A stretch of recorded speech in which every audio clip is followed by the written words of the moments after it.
Hello दोस्तों, आप सभी का स्वागत करते हैं हम मोनू कुमार आपके अपने यूट्यूब चैनल बृहस्पति कोचिंग में।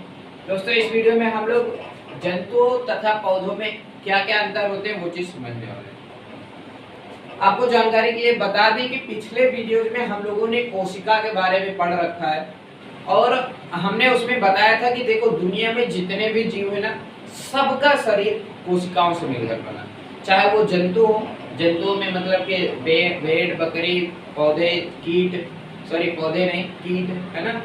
जितने भी जंतु दिखाई देते हैं, मतलब जो भोजन को ग्रहण करते हैं, सब जंतु। दूसरे वे हैं, जीव हैं जो अपना भोजन स्वयं बना लेते हैं, जिनको हम पौधे बोलते हैं। दो ही तरीके के, एक जंतु है या पौधे है। तो क्या होता है कि दोनों की कोशिकाओं में कुछ ना कुछ अंतर दिखाई देते हैं। आखिर वो कौन से अंतर है, क्या क्या क्या विभिन्नताएं हैं जो एक जंतु कोशिका और पादप कोशिका में पाई जाती है, उन्हीं चीज को समझने वाले हैं एक एक करके। तो चलिए दोस्तों, अब हम लोग वीडियो को शुरू करते हैं।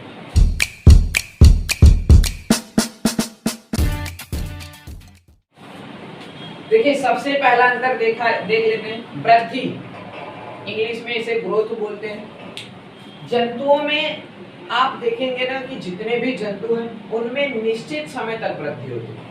निश्चित समय का मतलब है, जैसे उदाहरण के लिए हम लोग अब जीवन पर्यंत नहीं लंबाई बढ़ते हम लोग, मनुष्य देखो अपना ही ले लो, एक निश्चित समय के बाद 22-23 साल 24 साल तक मैक्सिमम होता है लंबाई बढ़ती है। उसके बाद हम लोगों की लंबाई क्या हो जाती है, रुक जाती है। लेकिन क्या होता है, पौधों में ये लंबाई जीवन पर्यंत होती रहती है। आपने देखा होगा कि आपकी लंबाई रुक गई, लेकिन पौधा आप ही के साथ का था और वो अभी भी बढ़ता ही चला जा रहा है। हाँ, ये है थोड़ा सा अंतर देखने को मिलता है। ये है कि जीवन पर्यंत तो चलती है, लेकिन ये होता है पौधों में लंबाई तभी रुकती है जब उनकी मृत्यु दशा नजदीक आ जाती है। मृत्यु से कुछ समय पहले उनकी लंबाई रुक जाती है। तो ये अंतर समझ में आ गया ना कि मनुष्यों में या जंतुओं में जीवन पर्यंत लंबाई होती है और पौधों में जीवन पर्यंत नहीं होती, निश्चित समय तक होती है, और इनमें जीवन पर्यंत। दूसरा अंतर समझते हैं। देखो, इनमें ना पूरा शरीर वृद्धि करता है। जैसे हम लोगों में जब वृद्धि करते हैं कोशिकाएं, तो पूरा शरीर वृद्धि करता है। लेकिन पौधों में क्या है, विशेष कोशिकाएं उपस्थित होती हैं जिसकी वजह से पौधे वृद्धि करते हैं। जैसे पौधों में ना जो तने में कुछ कोशिकाएं पाई जाती हैं। जैसे उदाहरण ले, मान लो ये एक पौधा है, तो इसमें ना जो वृद्धि कोशिकाएं होती हैं अलग अलग जगह पर स्थित होती है। जैसे यहाँ पर जो शीर्ष पर स्थित होती है उसको बोलते हैं शीर्षस्थ बीजोत्तक। अगर यहाँ की कोशिकाएं कोशिका विभाजन करती हैं, 1 से 2, 2 से 4, 4 से 8, 8 से 16, 16 से 32 ऐसे होती हैं, तो पौधे की लंबाई बढ़ती है। समझ में आ रहा है? अगर शीर्षस्थ बीजोत्तक विभाजन करना बंद कर देंगी तो पौधे की लंबाई रुक जाएगी। आपने ऐसे पौधे देखे होंगे ना कि छोटे से हैं और फल देते हैं, तो वो समझ लीजिए। दूसरी कोशिकाएं यहाँ पर पाई जाती हैं किनारों पर, इनको पार्श्वीय बीजोत्तक बोलते हैं। अगर ये कोशिकाएं विभाजन करती तो पौधे की मोटाई बढ़ती है। ऐसे करके मतलब कई सारी कोशिकाएं होती हैं, विशेष स्थानों पर स्थित होती हैं और वो वृद्धि को प्रभावित करती है। हम लोगों में ऐसा तो है नहीं कि हाँ एक कोशिका यहाँ है, ये कोशिका वृद्धि करेगी, विभाजन करेगी तो सर बढ़ता चला जाएगा। ऐसा तो होता नहीं ना। हम लोग का होता है भैया, पूरा शरीर बढ़ रहा तो नहीं बढ़ रहा तो कुछ भी नहीं बढ़ रहा, है ना। ऐसा थोड़ी होता कि हाँ एक हाथ ज्यादा लंबा हो गया और एक हाथ छोटा पड़ा, ये नहीं होता। ये अंतर होता है। अगला देखते हैं, प्रकाश संश्लेषण जंतुओं में नहीं पाया जाता। देख लीजिए क्या होता है, नहीं पाया जाता, बल्कि पौधों में पाया जाता है। अब आप सोच रहे होंगे प्रकाश संश्लेषण क्या है, तो हम आपको थोड़ा सा बता देते हैं कि आखिर प्रकाश संश्लेषण क्या होता है। देखो, प्रकाश संश्लेषण वह प्रक्रिया है जिसके द्वारा पौधे अपना भोजन बनाते हैं। तो भाई हम तो बना नहीं पाते, जंतु तो बना नहीं पाते, तो इसलिए इसमें नहीं पाई जाती, और ये बना लेते इसलिए इसमें पाई जाती। अगर आपको पूरा वीडियो देखना है, हमने इस पर प्रकाश संश्लेषण पर वीडियो भी बना रखा है, तो आप डिस्क्रिप्शन में लिंक दिया हुआ है, वहां से आप जा करके देख सकते हो। ठीक है, मतलब बारीकी से उसमें से फिर समझ में आ जाएगा। अब उसके बाद बात करते हैं हरित लवक की। हरित लवक एक कोशिकांग होता है जो कोशिका के अंदर पाया जाता है। हम आपको चित्र भी दिखा देते हैं। जंतु कोशिका का और पादप कोशिका का। पहले आप पादप कोशिका का चित्र देख लीजिए। देखो ये पादप कोशिका, यही कोशिकाएं जब बहुत सारी मिलती है ना तो बहुत बड़े पादप का निर्माण होता है, पौधे बनते हैं बड़े बड़े। दूसरी ये एक कोशिका है जंतु कोशिका।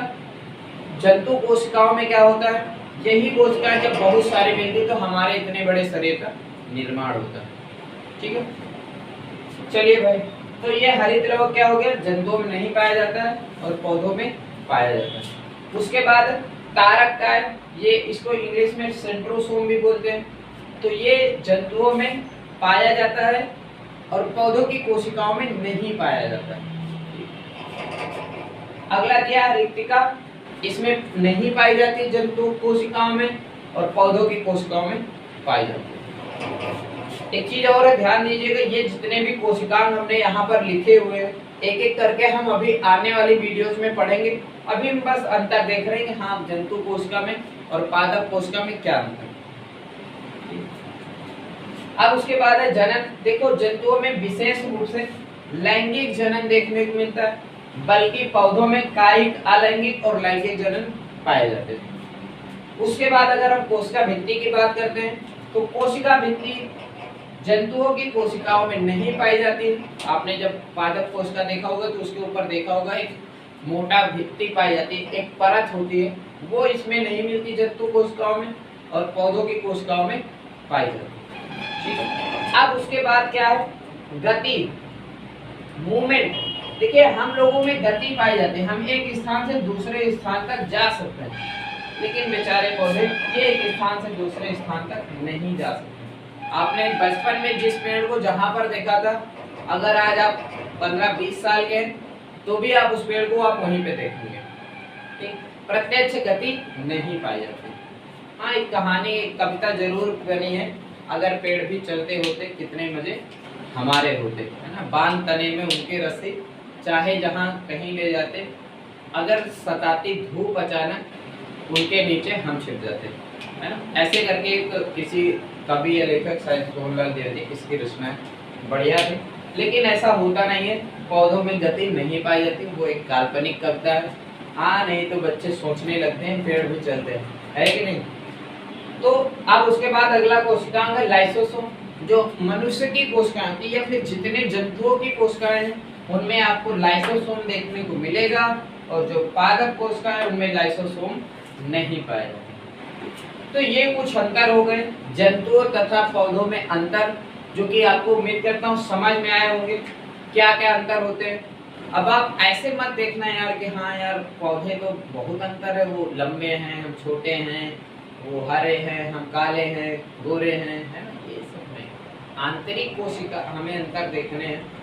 उनमें कांटे होते हैं, हमारे कांटे नहीं होते। कई बार बच्चे लिख भी देते हैं, अगर पूछ लिया जाए, कभी कभी पूछा जाता है, मान लो टेस्ट लिया जाता है ना बच्चों से कि जंतु और पौधों में अंतर बताओ, तो वो यही कहो लिखते हैं कि हाँ उनमें कांटे होते हैं, उनमें पत्तियां होती है, उनमें डाल होते हैं, हमारे डाल नहीं, ये वो। तो ये सब नहीं लिखना है, हमें समझना है कोशिका के स्तर पर या फिर आंतरिक स्तर पर देखना है कि आखिर विशिष्ट रूप से क्या अंतर पाया जाता है। ये पत्ती वत्ती थोड़ी भी लिखना रहता है उसमें, है ना, ये चीज। तो अगर आपसे अंतर पूछा जाता है तब आप ऐसे अंतर लिख सकते हैं, इनको समझ करके आप एक्सप्लेन भी कर सकते हैं, बस इतना। ठीक है, थैंक यू दोस्तों, मिलते हैं नेक्स्ट वीडियो में नेक्स्ट टॉपिक के साथ। जय हिंद।